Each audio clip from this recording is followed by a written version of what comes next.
This week, we have a lot of stuff to talk about. There was a new drone show on the East Coast. They brought back Fantasmic on the West Coast. We're also going to talk about that Dreamworks land. Everything you want to know tonight on ParksCenter.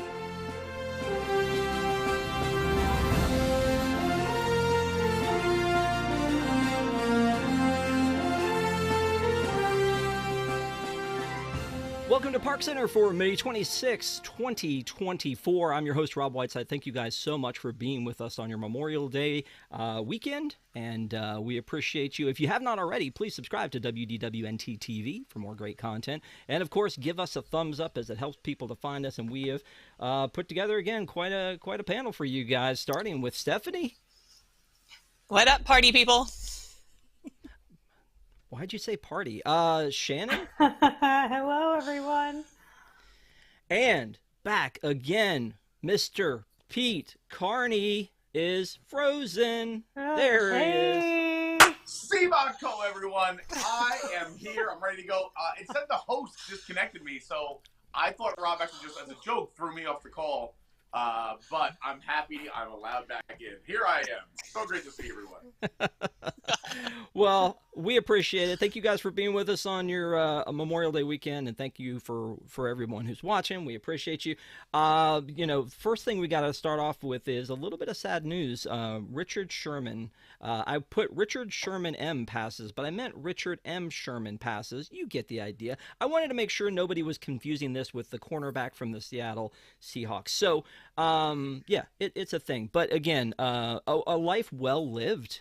The man was 95 years old. His brother Robert, the two of them made some of the music of our lives, really. And so, very sad to hear of his passing, but we definitely wanted to send our thoughts and prayers to his family and of course condolences. But to celebrate him, I wanted to kind of go around the horn here and kind of ask people what your favorite Sherman Brothers song was. Obviously, they did a lot of music for the parks, but they also did some amazing soundtracks. Stephanie, I feel like I already know your favorite Sherman Brothers soundtrack, but talk to me. What do you got?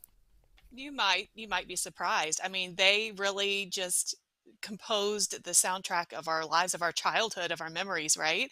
From Bedknobs and Broomsticks, Chitty Chitty Bang Bang, Summer Magic, Jungle Book, just across the board, so varied. Of course, Mary Poppins. I think that's what you thought I was going to say. But if I have to pick one that's the earworm of my life, it's going to be There's a Great Big Beautiful Tomorrow. I love that song. It's funny you would say that one, because when I think of the Sherman Brothers, one of the first things that I thought of was that video that they brought up at Carousel of Progress that they play outside with Walt hanging with the boys, talking about the music. And, obviously they were just, it's insane, especially if you watch the boys documentary, which we'll talk about on Deep in the Plus sooner than we were going to before. But it's amazing that they didn't seem to get along, and yet they made some of the most amazing music seemingly so easily. So Pete, I see you nod your head a lot. What's going through your mind? No, I agree with everything that's being said. I mean, talk about legends. Like, if you don't even know, half the songs that live in your brain are from the Sherman Brothers. Obviously, Mary Poppins, everything we're all saying. Huffalumps and Woozles, another bop, another great song, a classic. But I'm going to go with the Bulgarian national anthem. That was a classic that I feel like not a lot of people know about. Nice. Can always promise for you to step outside the box, find the nugget. Yeah, no, I love it. That's what we're here for. And Shannon? Well, I'm going to go with the obvious one, and it's Feed the Birds. And as many of you know, I had my dream wedding at Disney. I've always dreamed of being on that balcony in the Grand Floridian in the lobby and having my pictures taken, whatever. So the moment that I was standing there getting my pictures taken, the band just happened to start playing Feed the Birds. And it was probably the only point in the day when I shed a tear, not from marrying my husband, but I was like, it was the most magical moment ever. So we'll miss him. That's amazing. Yes. Yeah, honey, you're fine, but Feed the Birds. Yes, perfect. Yes, Yeah. that's great. Some of the other ones, like I worked Journey into Imagination, the Making Memories pre-show song that was there was in the Magic Eye Theater is one of those they did. But It's a Small World. yeah, It's a I was small about to say world. It's a Small World is the one, and then also the Best Time of Your Life, which was that alternate version or alternate song for the Carousel of Progress. So and the Tiki Room. Hmm. Turn I Down for mean, What? I mean, so many classics. yeah, exactly. Yeah, I mean, man, they were in their era. I don't know. I've lost the thread, In Pete. this I house, we lost the Yeah. only do thread. the Sherman Brothers version. Exactly. That's exactly how we do. All right, let's move on. Let's There was a let's raise a glass to the icon. Yes. Iconic. to the Cheers. iconics. Yep, absolutely. So again, and you know what? But again, the fact that we lived in the same lifetime as these gentlemen Crazy. feels like a gift. I actually got to be in the same arena with Richard Sherman when he played. Not the one that he played with Alan Menken, but the one that he played at the very first D23 Expo, and just him sitting at the piano. It was just like it was made for him. I mean, he was so good. So again, um, Also, on a sincere note, how cool is that you were only one step of separation away from Walt Disney? Yeah. Like, they sat around the piano with Walt Yeah. Disney and Yeah. created Yeah. these collections, and they shared a room with Walt. You shared a room with them. That is crazy. Like that's Yeah. like almost that's chills. yeah. Yeah. Yeah, and then you guys all get to hang out with me, so you're Oh, lucky too, I guess. good Really, point. if you think about it, if you think about it that Two way, steps think away. about it. Let's talk about this drone show because I love a good drone. I could drone on and on about drones all the time. The fact that Dreams That Soar has taken place and has been launched at Disney Springs is exciting. This is a drone show that's going to be taking place 2 times a night, 9 p.m. and 10:45 p.m. every night throughout the summer. I'm excited I get to see it when I go down in June. But Mr. Pete Carney has already gone and sampled it for us. Were you there on first night? Because it looks like first night was an insane madhouse. Rob, it was the craziest I've ever seen Disney Springs ever in my life. I'm talking over New Year's Eve, the Christmas break, Easter break, school breaks. Yikes. It was insanity.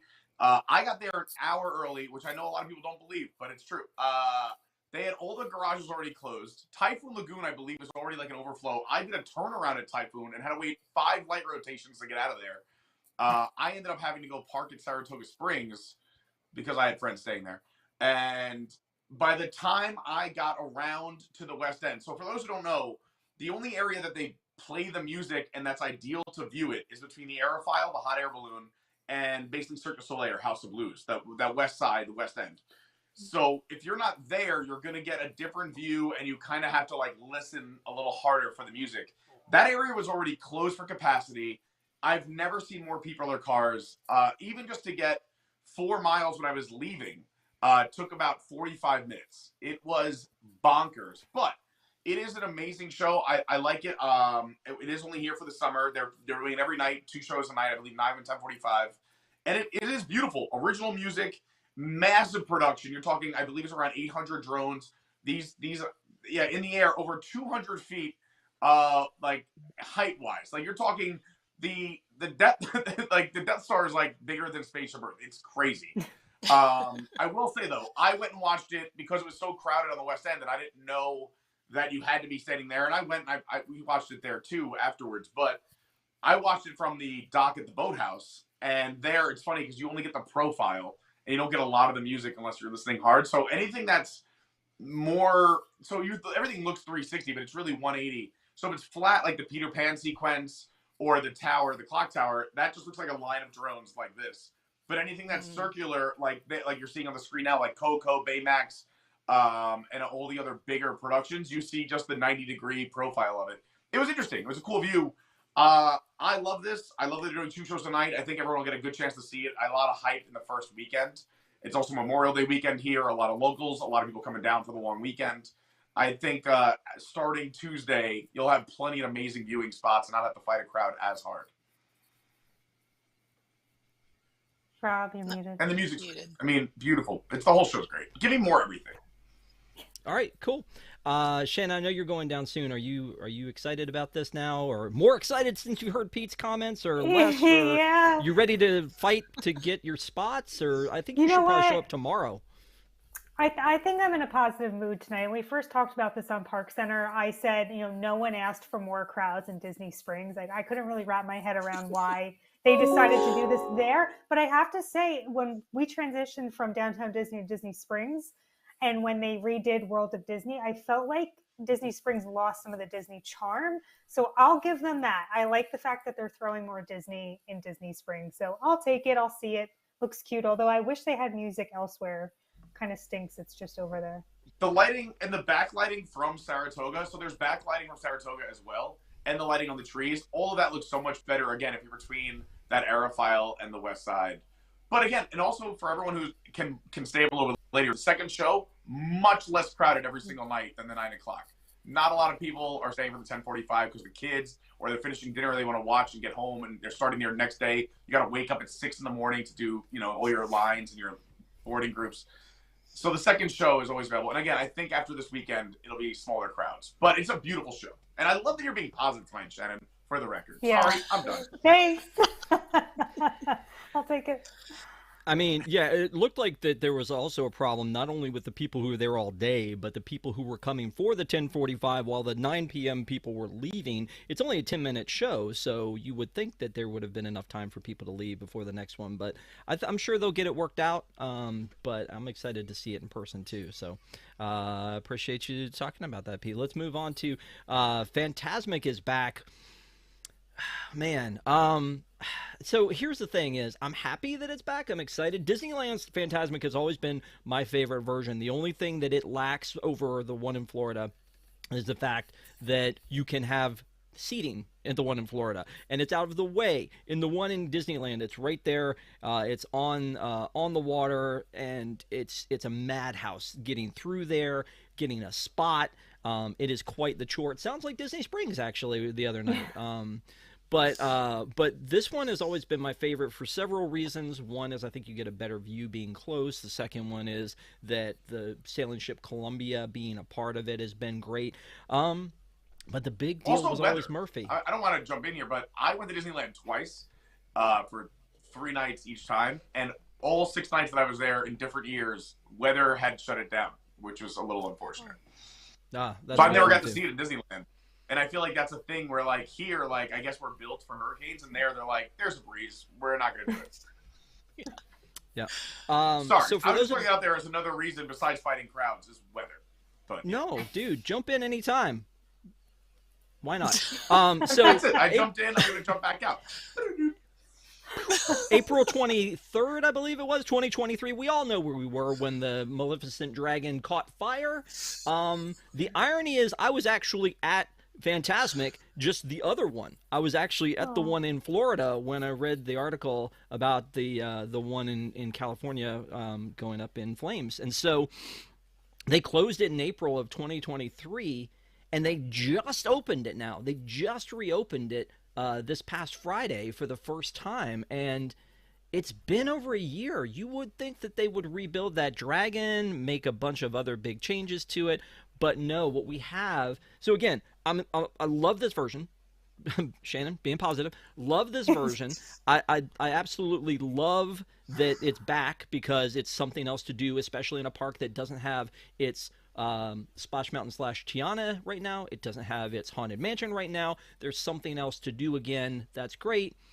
But the replacement idea of this Maleficent on a scissor lift, I guess, it seems a little bit lackluster that it took them a year to do this. And Stephanie, I know you have kind of a connection when we talk about Fantasmic, because you have a connection to characters and actors and performers.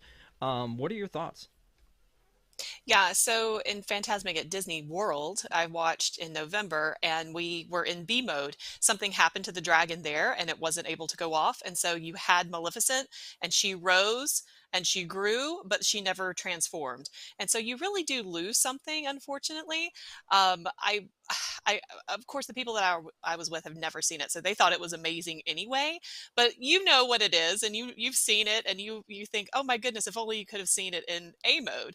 And so then we went back in March, and it was perfect. I mean, spectacular. Everything went off without a hitch, and we sat like 8 rows back in the center. It was an amazing. You couldn't get out at the end, but otherwise, it was a fantastic time. So I'm really hopeful that they bring back the dragon in some way, shape, or form, and I think that they have hinted that they will. But this is kind of their B mode, is what I feel like. Yeah, they have hinted that they would bring it back, but I still feel like after a year they should have had a Murphy 2.0. Honestly, it feels like it should have been ready. How long did it take for the one at Magic Kingdom to come back in the parade when that caught fire? Do we know how long that refurb time was? It was a long time. I don't know. Yeah. I feel like, I feel like once something catches fire, like maybe they even could repair it faster, but they're like, we kind of want you to forget that these things catch fire because that doesn't happen at Disney. Well, but there's still a lot of fire. They still light the lake on fire for this one with her effect. Yeah. They love intentional fires. They don't like they don't like when characters catch fire. That's very scarring for the especially children, in California. Yeah. And you can't have fires in California. Forget about it. Right.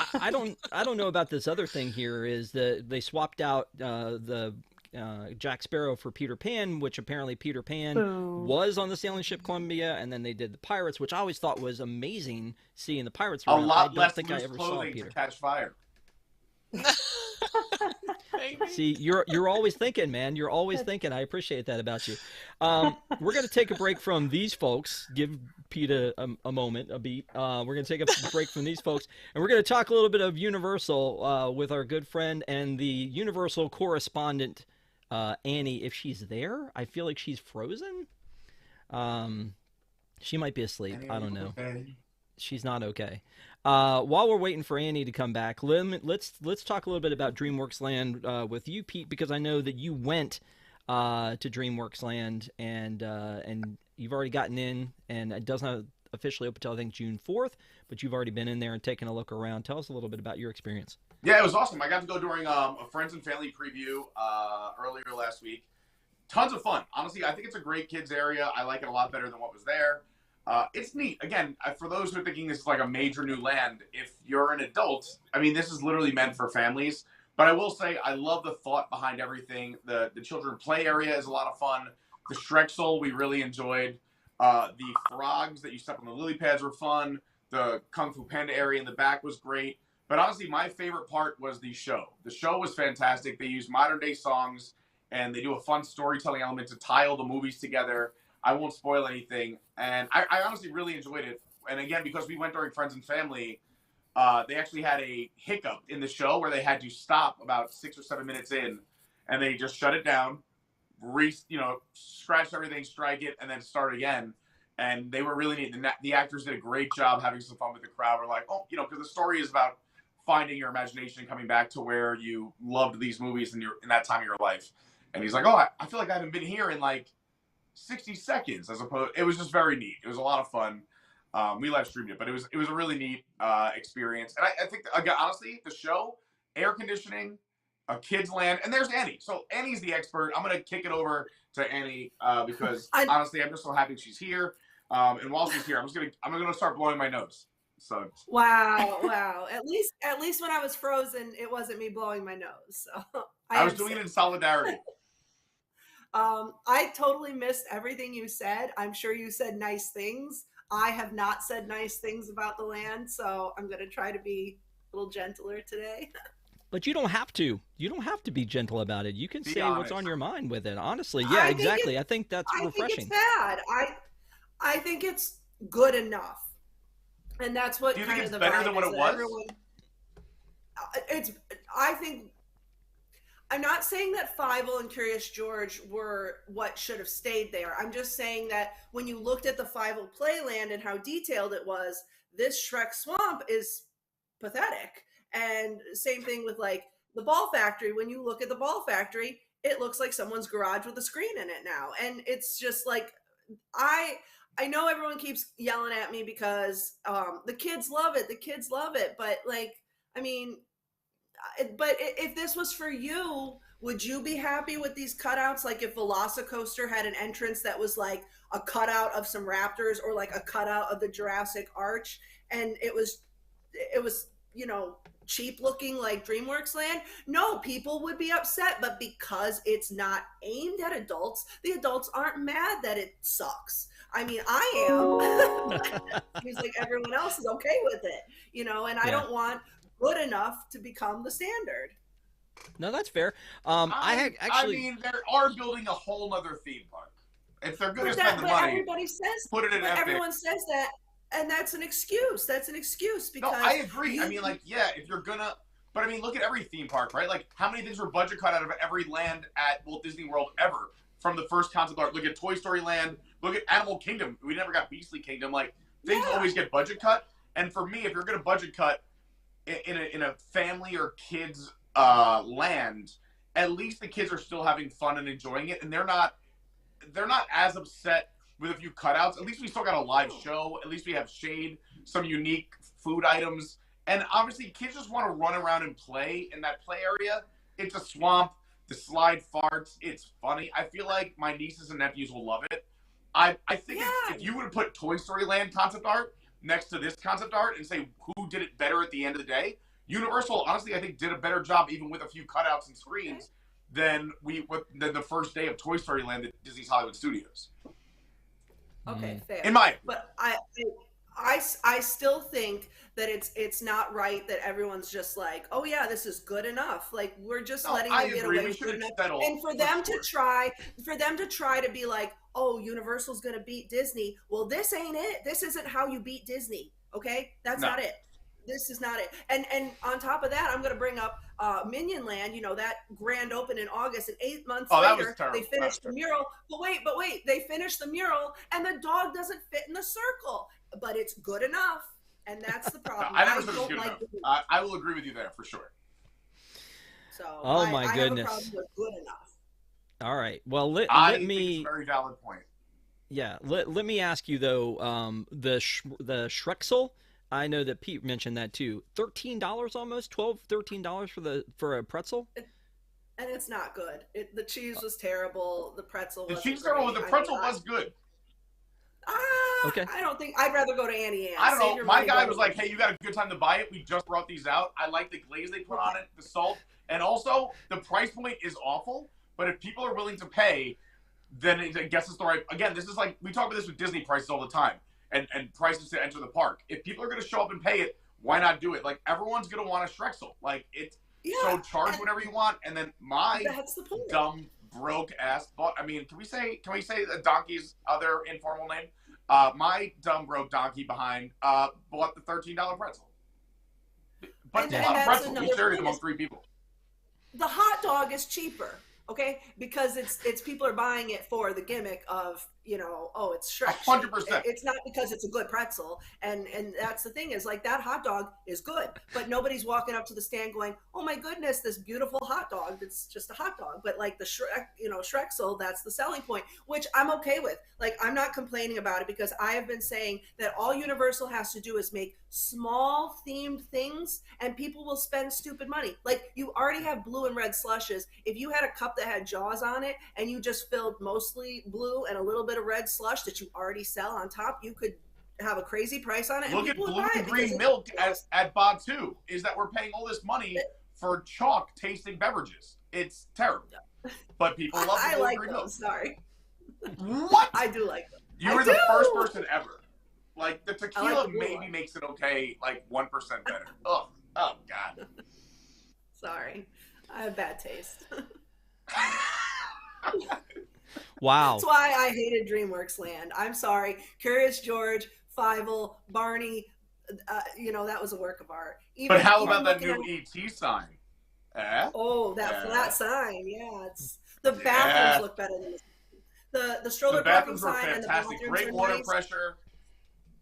Yeah. I'm stepping in here again. Look, so I think it's great that they've done an upgrade because the Fivel's Land was old, Curious George was old, and their IP that the little kids didn't really understand maybe, and so I like that this has been upgraded. But I agree with you when you go to look at the Turtle Talk with Poe, it really feels more like it would have been. I loved what they had before with the guns. I was like, Disney would never do this with like shooting like playground balls at kids. I think that was kind of fun.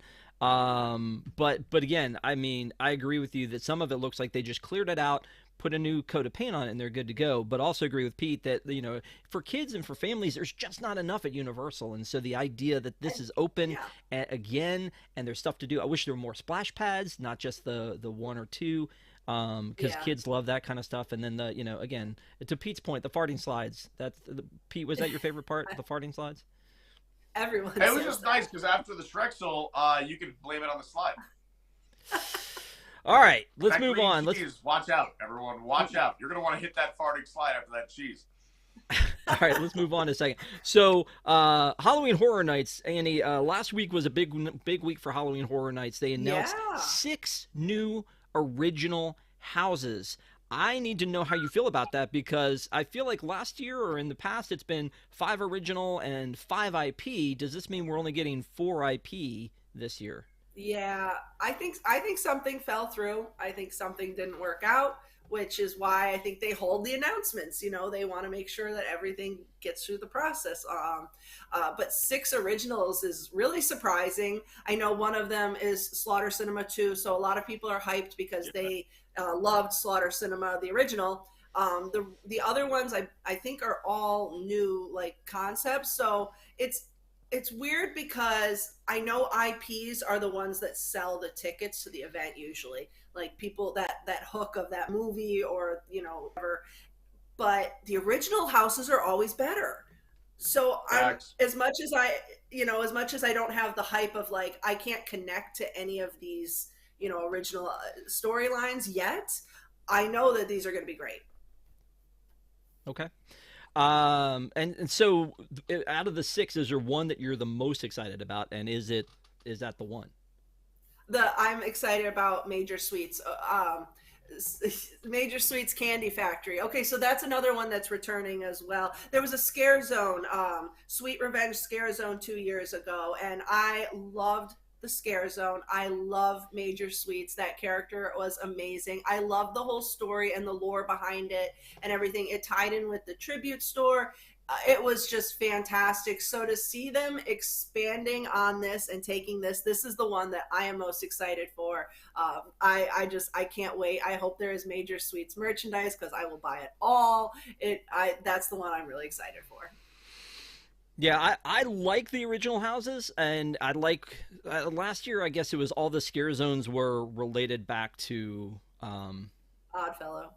Dr. Oddfellow. Yeah. And so that was interesting, but I liked it the years before where they were all different, and I feel like they all can inspire their own houses later. You know, so and I feel like even though I like the IP houses, if I have a frame of reference for why I should care about the original, you know, maybe again it came from a Scare Zone and becomes a house, then it feels like it's a bigger deal. I'm excited to see this, but I want verification. Do we know, other than Ghostbusters, is anything? I don't even think Ghostbusters has been confirmed, has it? No, but I think that's pretty strong, you know, rumor. Also, in the most recent tribute store, there's a Ghostbusters poster and it says "coming soon" under it. So I wonder if that's kind of like a hint. I think a lot of people are thinking we're going to get Quiet Place because in one of the like promo ads, one of the creatures like in the background was from A Quiet Place. Ooh, that would be amazing. Yeah, I didn't spot that. I loved those movies, both of them. I love those, so I would be really excited to see that one. I'm excited for Frozen 2 Into the Unknown. That's going to be a great house. No, that's not. No, that's not. With the Yetis? No, that's not the name? Okay. Oh, no. I bet they do that. It's a good idea. All right, let's talk about this tribute store. Now that you've brought up the tribute store, they have always a tribute store. The summer tribute store this year is like a little bit of a throwback, right? And you've been through this, yes? Yeah, it's awesome. They did an incredible job. I mean, every time they just go so all out. But this one there's three different themes basically. So the first one is mega video rentals, then there is the mega castle arcade, and then there is the tribute theater. So the first room is all like your old 90s video rental store. So they've got like the cutouts of different movies and characters and posters and things. They've got all sorts of stuff like for like getting your VCR fixed, and it's just so nostalgic in there. The old TVs and everything. There's a lot of little like Easter eggs and stuff to past tribute stores. There's even some references to Slaughter Cinema, so for one of the HHN houses. Then the second room is my favorite, and it's the arcade. It's so beautiful. They made these games and they're just so detailed. One of them is Gerg, and it looks like the old ET Atari game. And so they have the screens playing like the games on them, and they're just kind of displays like for merchandise and stuff. But they took so much detail and put it into this that you really feel like you're in an arcade. There's like a counter where you can it's a fake counter for cashing in your tickets or prizes. And the carpet is beautiful. That is my favorite room. There's some like Dueling Dragons references in there. And then the final room is the tribute theater, and they've got setups for Jaws, E.T., Back to the Future, and Ghostbusters. And I mean, it's amazing. You gotta watch the video or come down and see it, Rob. Yeah, I'm in. So I mean, Universal's got a ton of stuff going on in their existing parks, which I kind of love. We talked about that a couple ParksCenters ago about the fact that they really are still bringing it. You've still got the big show, the water show, the mega movie parade, and then the what is it? Cine something? Yeah, Sensational. Sensational. Yeah, or mega movie parade. Sensational. I don't know how they're gonna say it. And then the new Hogwarts projection show. So a lot of stuff still coming. Yeah, June 14th, big day. Yeah. And then July 3rd for the parade. So Gotcha. It's still keeping you busy. All right. Thank you so much for being on, Annie. I appreciate it. And thanks for talking to this dude. Yeah. Sorry, there was a glitch earlier. Yeah. I'm glad I made questions. What's a VCR? And also, I wasn't allowed to watch Sensational as a kid on TV, so I'm very excited to see it in person. Wow. All righty. And we're back. So let's talk about this. So there was a video that came out. Jenny Nicholson released a video last week, and we're not used to talking about like other Disney folks on our network, but this seemed important enough because everyone recommended this video. It popped up everywhere, and it was a review of the Star Cruiser, and I'm like, okay, I don't get this because it's not an anniversary of when it started. It's not an anniversary of when it stopped. It's not. I mean, if you guys didn't get the memo, it's closed. But this is a 4-hour. I'm sorry, dude. I know. Yeah, I know. Pete's a little upset. Nobody told Pete. That's why you come on here, dude. You get the news. But like, so I'm a little bit salty, Stephanie, because you and Kamila and Desi and I, when the Star Cruiser actually closed back in September of last year, we actually got on in full garb that we wore on the Star Cruiser and talked about our experiences on the Star Cruiser. It didn't get 5 million views, I'll tell you that much right now, but It didn't, Rob? No, but maybe she watched it. Maybe she watched it because she did reference other people's videos that she did a lot of research. And she didn't reference ours. I looked. Not by name.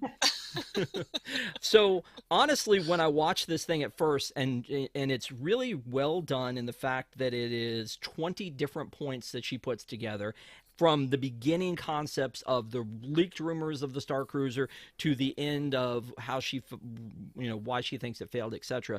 But it's 4 hours. And I thought to myself, maybe she didn't sit down and decide to do a 4-hour video. But at the 2-hour mark, she goes, I'm so upset. I'm so mad right now. And I'm only halfway through. So she knew this was going to be a 4-hour video. And I know that you, Shannon, watched the entire 4 hours. I want to get your thoughts before I go to Stephanie, since Stephanie had been on there. So you hadn't been on. What are your thoughts after watching it? I mean, you all know by now that the viewpoints that she shared parallel mine, even though I had not been on it. I just think it was such a colossal miss.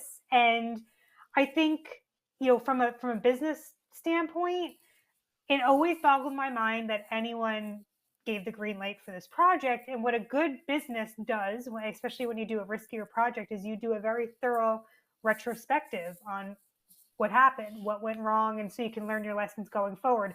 I don't have much faith Disney can do that, given the fact that they did this to begin with. So I thank her for doing it. Very thorough.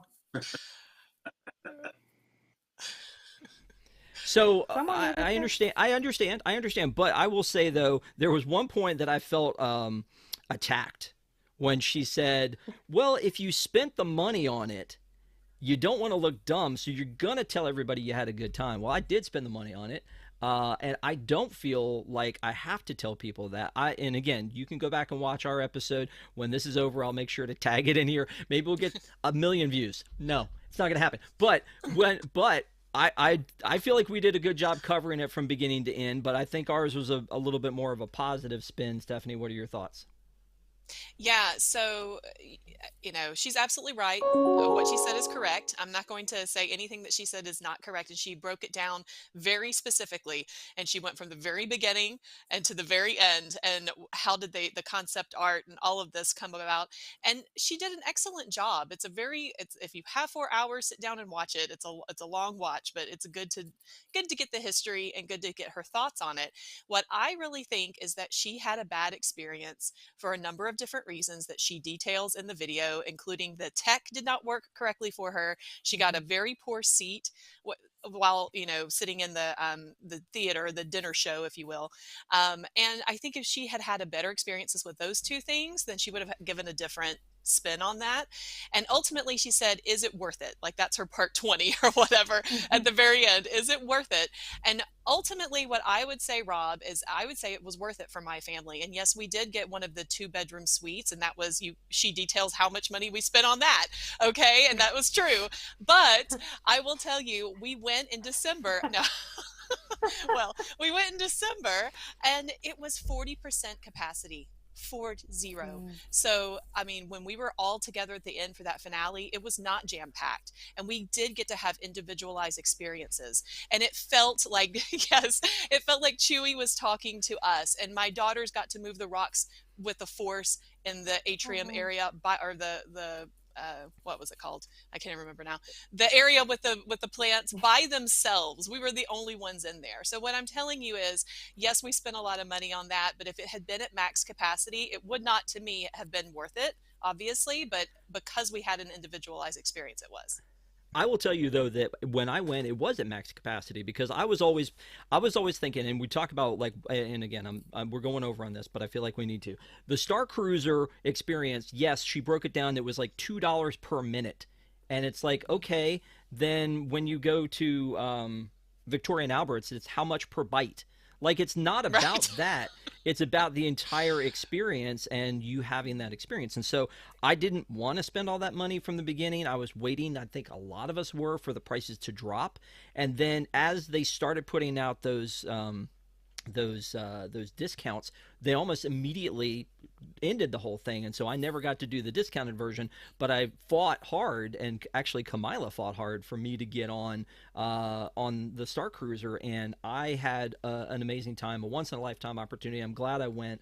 And so I agree with you though that if I was sitting behind a pole and if my tech didn't work, or if I didn't go on the missions, or if I didn't know what I was doing, that would be a problem. But the problem was for me is I didn't want spoilers, but I wanted to know what I was doing, and I think that makes it difficult for you to go into it and know where to go, what to do, what's supposed to work, and all that kind of stuff. So again, I think she did an amazing job with lining everything up.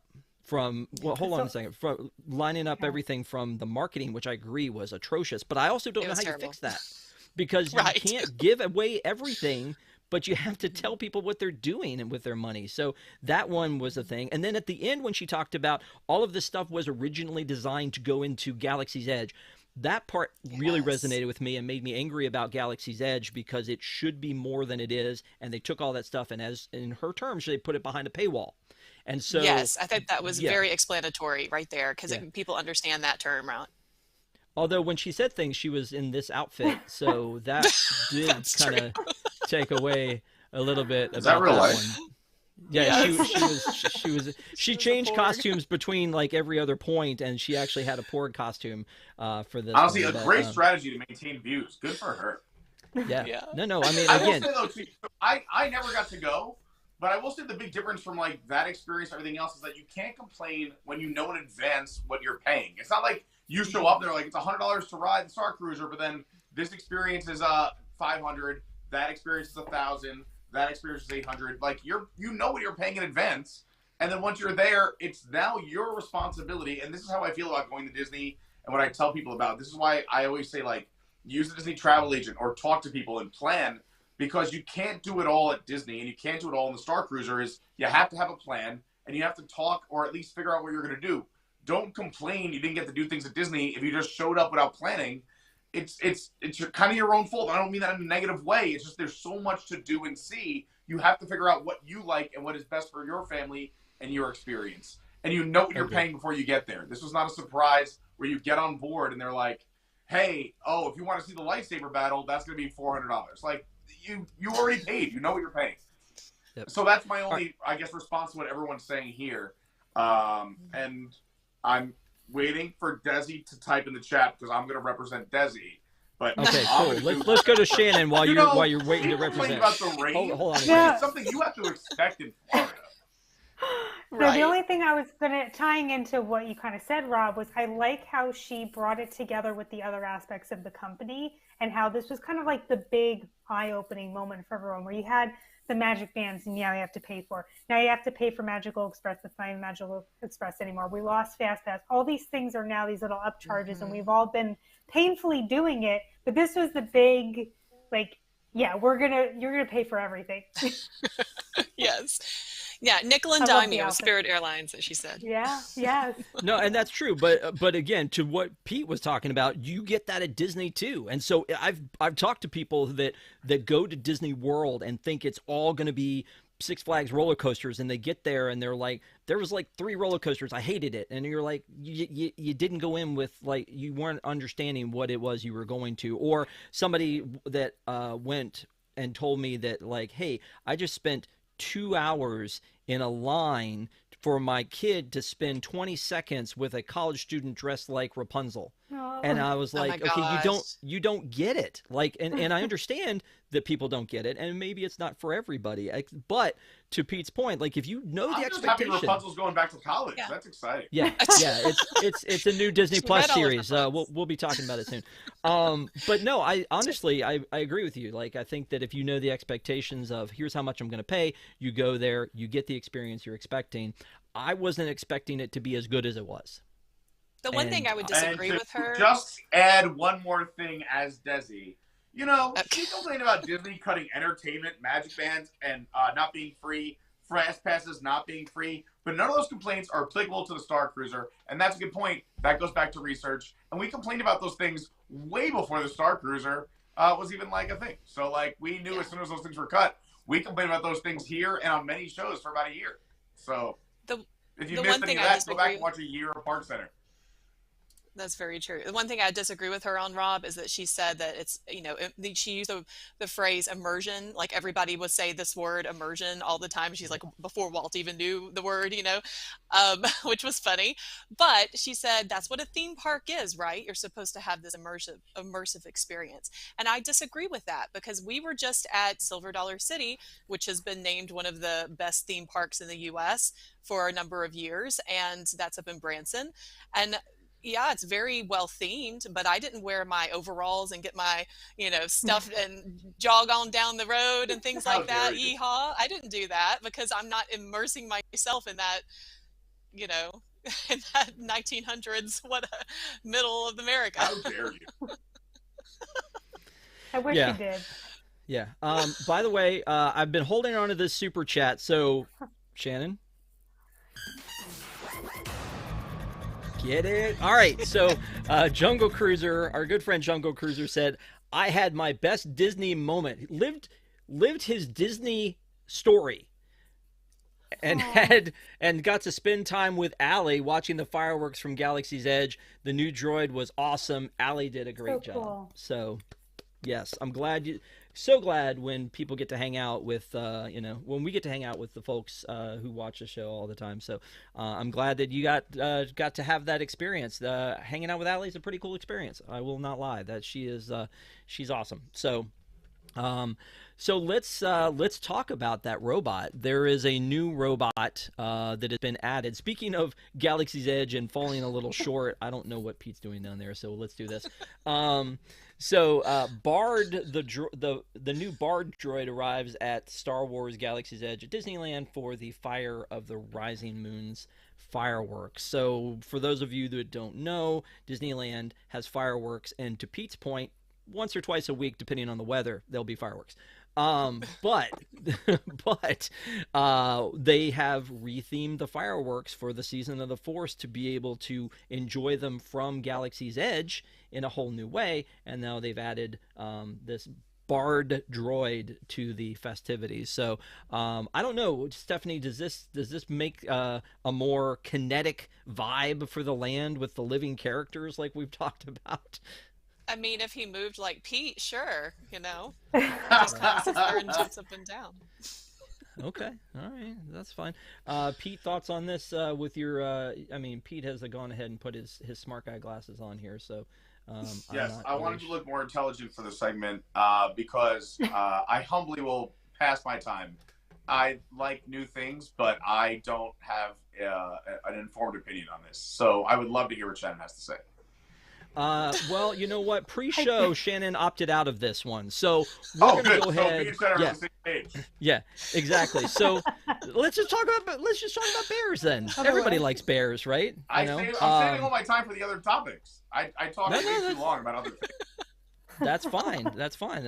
I'm glad that you're trying to save time. So as we know, Tiana's Bayou Adventure opens up. Sound like I'm making some kind of announcement. Tiana's Bayou Adventure opens up June 28th at Magic Kingdom, and there are previews. I'm sorry, again, this is why you come, Pete, so we could tell you these things. There are previews happening in middle of June, and we're excited about that. But we still don't know when the bears are coming back, but we've seen a little bit of a glimpse of what that'll look like. We have the Sunbonnets are getting new costumes. The funny thing is, I spent a couple years in Nashville. These look like the girls that come for their bachelorette parties with the pink cowgirl hats, and we like affectionately refer to them as the woo girls because anytime somebody comes there, it's like woo. But like I mean, it's kind of hard because after years and years, like 50 years of seeing them dressed like this, they grew up. They grew up. Yeah. Is that what happens? Talk to me about that at length. I don't know. I thought we were getting, a little less scandalous at the Bears, and they're wearing, their bellies, their furry bellies are showing. So I don't know about this outfit choice. I love a little bear midriff. This is gonna be great. Pete, thoughts? Yeah, I'm all about it. I mean, and if they're growing up, does that mean they also know more like cultural and current stuff? Because like, I would love for them to like break into a country version of the Bare Necessities and be like, sorry, that's already taken. Like, and like have some fun with it. Like, but to be honest, I've been pumped for this show the whole time. I'm a big Country Bears fan, and I was sad to see the original go away. But I really feel like they're putting thought behind this. From day one, they were like, we're bringing in all these people. We're keeping the animatronics. They could have gotten rid of the whole show. So I'm happy with that. And also, it was time.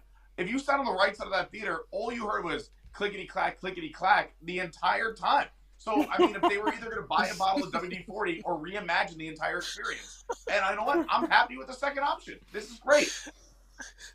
No, I agree with you. I'm glad they're not getting rid of it. I know a lot of people, and we talked about IP on last week's ParksCenter, is the idea that they're putting a lot more IP in the parks. So this is kind of what they're doing with this, though, is they're infusing it with IP because it's Disney songs. They're not singing some. I hope it's just some. I think we're getting. I think they said it was a mix, right? I hope. I heard Disney songs. Just Disney songs? Yes. I don't think we're going to Does hear it not blood on the follow saddle. the notes on Harmonious? We don't need old Disney. We need blends. We need combinate. We need a healthy mix. We like. I mean, we just talked about HHN. We love original houses, and then there's IP for all the other people. We need a mix. We need a blend. We have. I mean, I've gone to this event. I've gone to the Country Bears and been the only ones in the theater. So I do think that it need to be infused with something. The same way that they go in and they add a new scene to Philhar Magic, or the way that they add new scenes to Star Tours. They needed to update this. They used to rotate it through with the Vacation Hoedown. They used to do other things. So I'm glad that they're doing this. And if they're upgrading the audio animatronics to keep the clicking from bothering Pete, I'm glad. I'll be very excited to see that they took his suggestion from the suggestion box. But we still don't know when this is going to open. They've said summer 2024, and we were joking about Tiana being like, well, August is still summer, and it's going to open in June. So I'm excited about that. I assume they'll try to spread this out because they haven't really broken ground on anything else at this point that's coming soon. So if they get everybody excited to come down for Tiana, Shannon and I are going to go, not together, but we're going to Tiana's the previews. Well, that's messed up. Why won't you want it with her? That's a whole other. But also, if you had to make a bet a year ago today, 6 feet. What would open first, Country Bears or the new Tiana at Splash? Everyone would have bet Country Bears first. So this is kind of crazy. I mean, good for Disney. Really set the bar. They were like, maybe we'll give you Tiana in 2026. And they're like, psych, it's going to come in June. We're like, what? All right, let's talk about Why the don't they do DVC this more Lounge. often?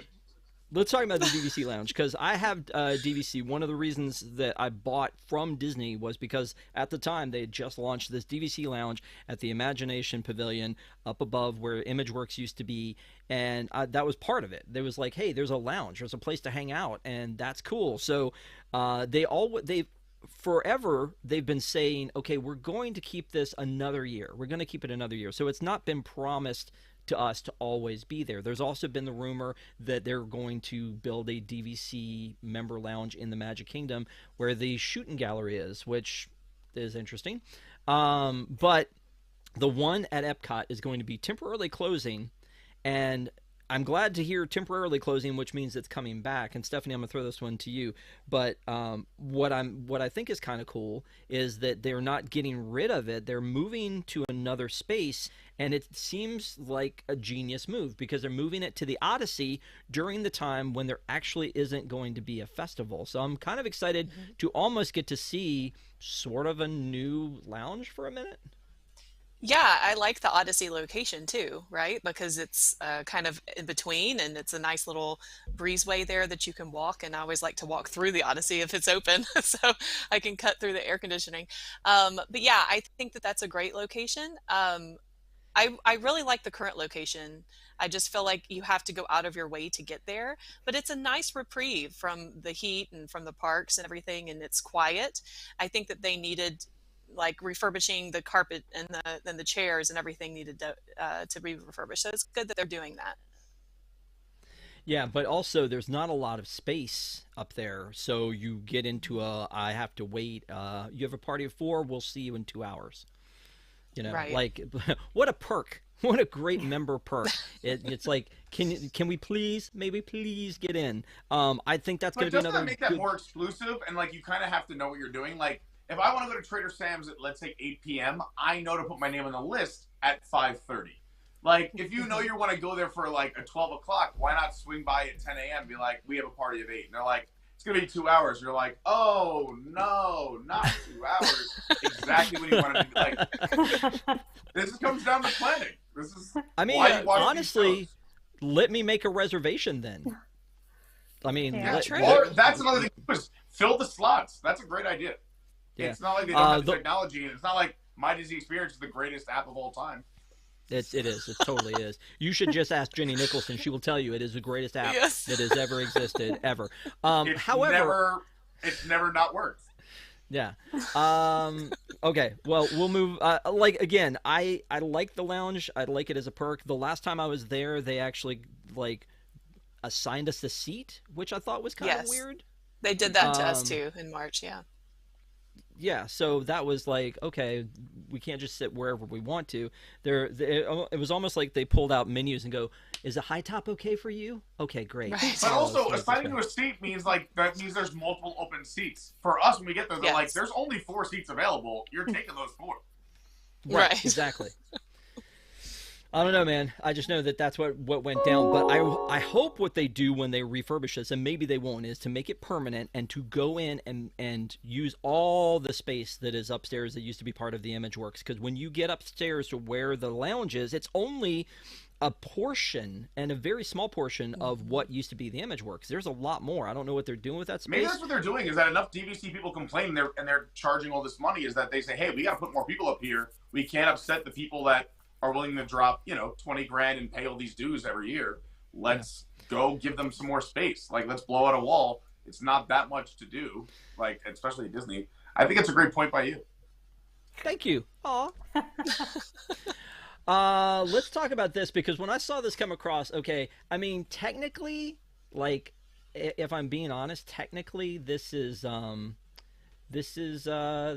PC. This is not ParksCenter information. Oh, no. However, I will say that Club 33, for those of you who don't know, is an exclusive club that started at the Disneyland Resort, and now there's one at Disney World, and Pete's gone bye-bye.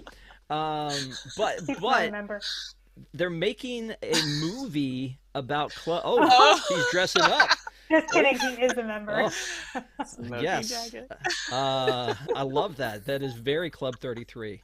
I don't have, it's great. I was going to say, I don't have a button that says I like this. We just have the I don't like this one. So anyway, Club 33, they're making a movie, and from the vibe of the article that we ran, it kind of feels like it's going to be sort of like a Clue type of a thing.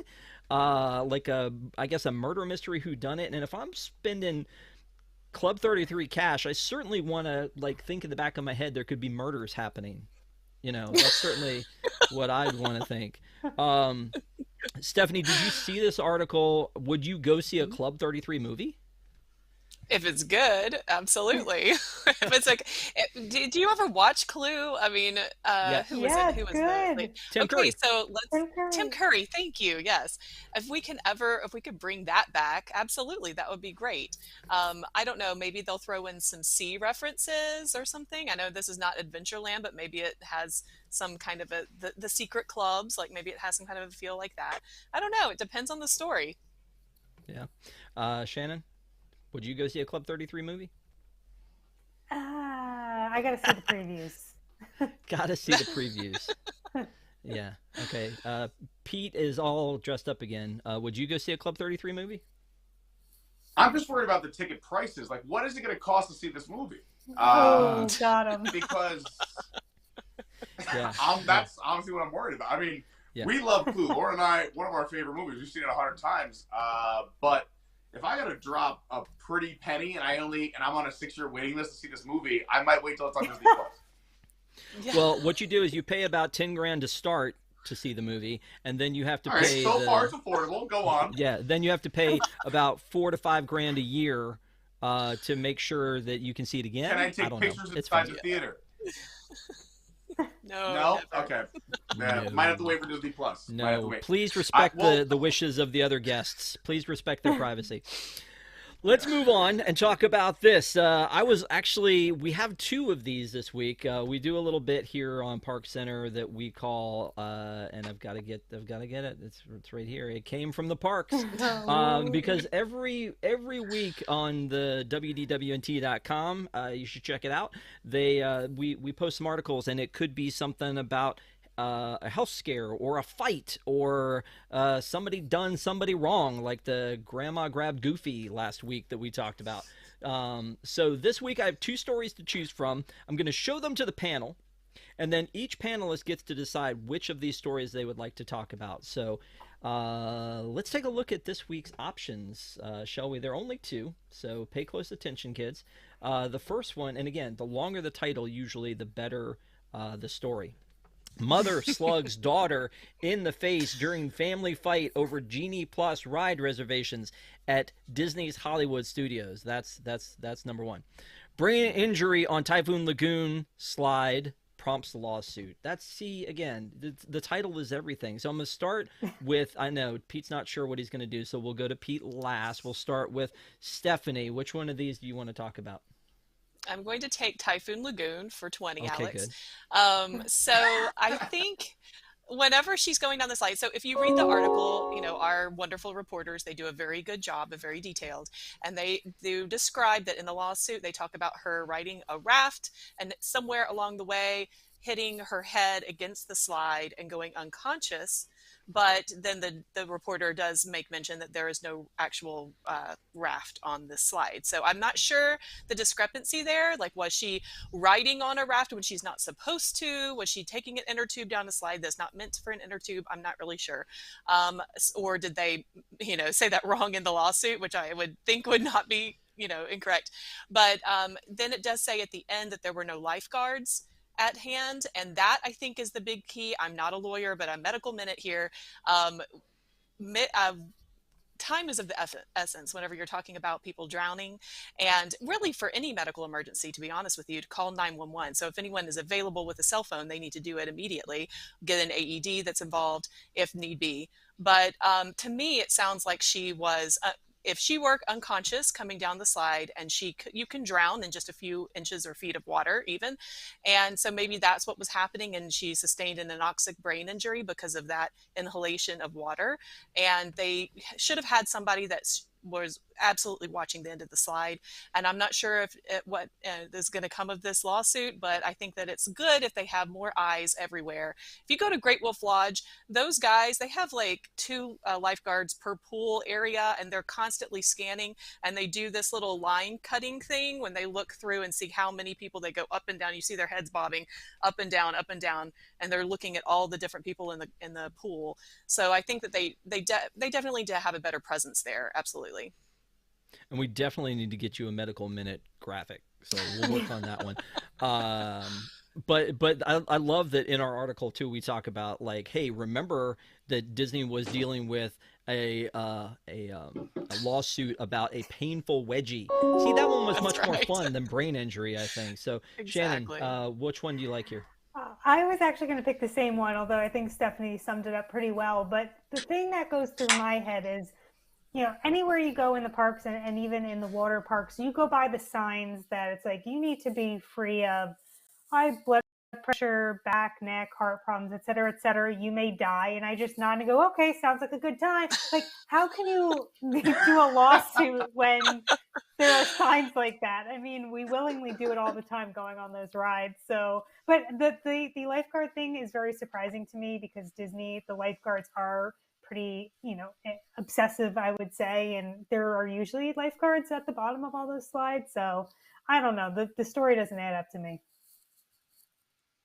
Okay, Peter, you have a choice here. Which of these articles are you going to talk about? I don't like talking about negative things, so I'm going to take the one no one talked about, the Genie Plus one, but I'm going to put a twist on it. I don't like people punching people. I don't think there's good reasons. I mean, Genie Plus will fire you up, but that brings me to a point that I've been wanting to talk about for a long time. How dare they do that to Genie? He was a beloved character, and now he is a hated character. They should have named this after a villain. They should have been like Cruella Plus, a rich villain, someone who has money. They're willing to spend it. They don't care about dollars and cents.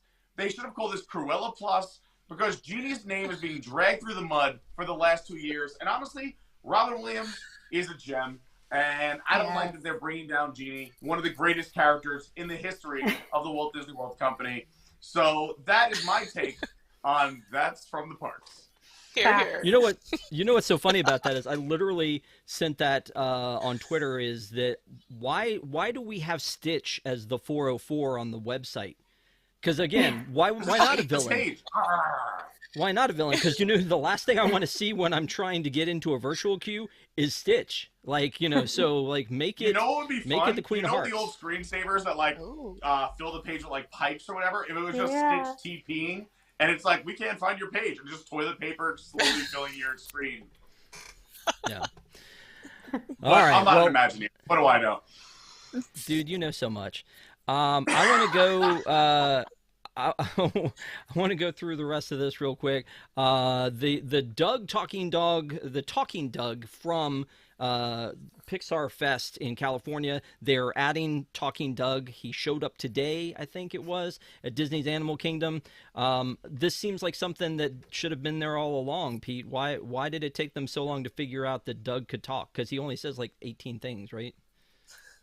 Well, I mean, this might I can't wait for mind. this. It's not easy to make a dog talk. This takes years of technology, a lot of R&R. You got to really dig in. Also, how is this not at Disney's Animal Kingdom? Because there are more squirrels at Disney's Animal Kingdom than there are any other animal species. And that's a perfect fit. If you just had him say just squirrel 70 times an hour, it still would be accurate at Disney's Animal Kingdom. So I'm happy for Disneyland, and I hope it's a good test run. But bring this over to Disneyland and just maybe start with squirrel. Okay. I like to give my time to Stephanie. No, you can't hand off the time. We're going to hand this off. We're going to talk about the Tropical Americas. So with Shannon, the Tropical Americas is the Dinoland overlay, I guess, that we're talking about. That's going to be Indiana Jones and Encanto, which nothing screams animals more than Indiana Jones and Encanto. But the trailers are on their way. I feel like this is the next thing that was going to be built out. Do you think they're going to make an announcement about this soon, or you think they're going to, like, we only know about it because they filed a permit to put out trailers that happen to connect to Dinoland? We're not talking about movie Right? trailers either, for record. No, not Club 33 movie trailers. That's too much money for us. But Shannon, do you think that means, do you think they'll wait till D23 to actually say what they're going to do, or do you think we'll hear something soon? Come back to me in the year 2030 when they actually make, like, it's just going to be another 10-year fiasco. I don't even want to talk about it until we get some kind of progress going. Okay, all right. Progress. And then progress.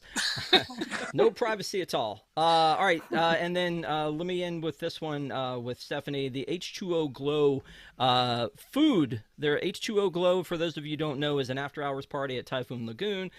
They announced a lot of food offerings that are coming for this year's, including that freaking bathtub, talking about no privacy at all, that's coming back. I don't know that I can't remember if I got one of those or not, but that was from the 50th anniversary. So I don't know.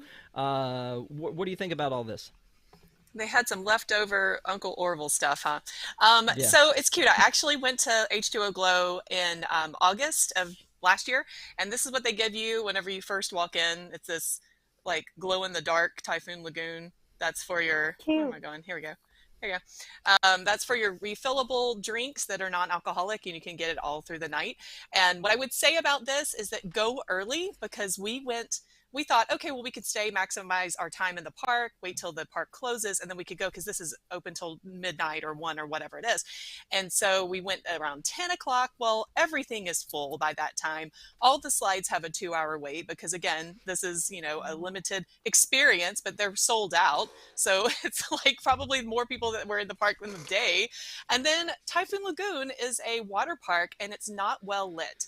So just be aware of that. Whenever you're walking around, it is not well lit at night at all. And I thought that maybe they would give us some glow sticks or maybe the glow necklaces or something like that to wear, and they didn't. That would be something kind of fun to bring if you were going to go to this. But yeah, I mean, it's a good time, and they do the popcorn and treats or whatever it is that you get for free, but then you have to buy all this extra food. And they do have a DJ out there, Partysaurus Rex. And everything. 2 DJs, that's true, exactly. We spent most of our time in the wave pool, like I said, because there were just so many people everywhere. And of course, it was 100 and what, Pete, 111 degrees or something. So even at 10 o'clock or midnight, it's still very hot. Nicer. I was going to say, I love H2O Glow because it's at night. It is not ungodly hot. Like, even in the summer, it's like, even at 10 p.m., it's 85 degrees. But I love H2O Glow. I mean, to be honest, I have only had positive experiences because I hate crowds. And if you're able to do it, rent a cabana space, get with some family and friends. Per person, it really is cheaper if you have a larger group. If it's just 2 of you, you're going to be paying a lot. But if you have a group of like 6 to 8 and you split it up, having the private cabana space, you have a server, so you never have to wait in line for food, beverages, or sippers. The time we went, shout out to Robert D. I went a few times, but we had one time where we had a bunch of friends. our server, we're just like, we want all the sippers that we're allowed to buy. So they just bought the maximum amount. We're like, fill the chicken fingers. You get a safe. You get a refrigerator. Someone guards all your stuff, and it's not that much more per person if you have a large group. So look into getting a cabana if you go. But I love the H2O Glow. They have 2 different dance parties going on. The one on the beach is great, and I love the wave pool too. There's something special about sitting in the wave pool, watching the dance party happen. You're like, I'm at Walt Disney World. I'm in a wave pool. You're watching everyone dance and have fun. The moon is up in the sky. It's somehow still 95 degrees out at 11 p.m. Right. And I don't know. It's magical. I love the H2O Glow nights, but that's just me. I'm always up for a party. Shocker. So Pete says if you're going to go to H2O Glow, a paid after-hours event, then pay more and go get yourself a cabana. It's not that much more. It's really not that much more. And you're getting such a better experience because you never have to wait for food, beverages. You have a safe. You have a refrigerator. You can also, people forget, it's a Disney parks. You're allowed to bring in your own non-alcoholic drinks and snacks. So you can we brought in cooler backpacks full of like non-alcoholic beverages and snacks, and we put those in the fridge, and we had a great time. We had a meeting spot where we said like, hey, if you want to meet up with everybody in your party, hey, every hour on the hour, if you are missing somebody, we'll meet here. And it was a really fun time. I always recommend the cabanas if we're able to do so. Again, the first time I went was just me and Lauren. It was not feasible. But if you're in a group or 6 or more, I would look into getting a cabana. Well, first of all, I'm super jealous of that Miss Tilly sipper because the only time I went to H2O Glow last year, I was looking for that sipper everywhere. And by the time I found out where they were, they had already closed that stand early. Oh. It was great. So I didn't get it. I do have a problem with it. I might have one extra in the storage unit. If I do, I will send you one. Oh. That's very sweet. Second thing is wait for Jenny's review, 4-hour review on the cabanas at H2O Glow night. And if they are worth it, she will let you know if they are worth it. Thank you, my friends, for being on. I appreciate it. A couple of business things. First of all, we love our wigs, the WDWNT Interglobe Society. Thank you guys so much for being members of our Patreon group, patreon.com/WDWNT if you want more. Speaking of Tim Curry, last week, Shannon and I did a Deep in the Plus talking about Muppet Treasure Island. This week, we're going to be doing Rookie of the Year with Stephanie. Finally, that one's come back. And then we're going to do June 5th, we're doing Star Wars Acolyte with Desi as a watch-along. Patrick and I are going to do We Bought a Zoo, and then Shannon's coming back on June 19th for Monsters University. And then there's Stitch, because I wonder the week after that seems to be June 26th. So stay tuned for that. I want to do one in July or August. Can we do one together? Let's do it, buddy. You and I did the 3 Musketeers. I think you didn't want to do that one, so if you want to pick another one. But we also did Cool Runnings, and that was yes, fun. Cool Runnings was amazing. Yeah, we'll talk. But I would love to do one if you'll have me back after this crazy, another insane appearance. Dude, and I apologize to everybody watching. This is just me, and I can't control it. No, it's all good, man. We appreciate it. Had there been any actual problems, we would have thrown up one of these and muted you. So we're good here. Yeah, yes, we're no all standbys. Good. Yeah, Pete, where can folks find you, buddy? Well, I have a YouTube channel, Adventures by Carney. I don't know if you've seen anything anywhere supporting it, but I would love for you to come check it out. We do a lot of stuff with Disney and the theme parks. But instead of support, that would mean a lot. But the most important thing is this is Memorial Day weekend, and it means a lot to me and a lot of military families around the country. We wouldn't have this much fun and this much freedom without our veterans and the people around. And this weekend's all about, we have Veterans Day in November, but this is about the people who gave the ultimate sacrifice. So whether you see a retired veteran or active duty and their family members, thank them, and you never know what's going to happen. And they put it all on the line with, just for us, without ever meeting us or knowing us. So a big thank you to all of the veterans and active duty and their families out there. And thank you to everyone who gave, like I said, that ultimate sacrifice. Happy Memorial Day weekend, and I hope everyone's had a safe weekend. Yeah.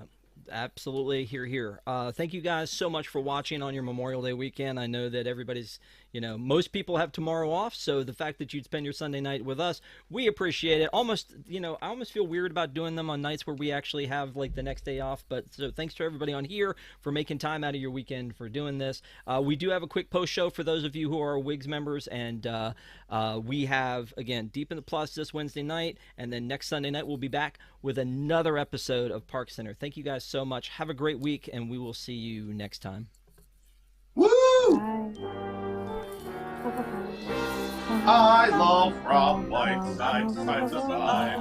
Deep and level. I like to think. I want a hug. Not weird at all. Not weird. Close. I think that's the At actual all. theme song. People don't know the lyrics, but that's the actual Oh, lyrics. they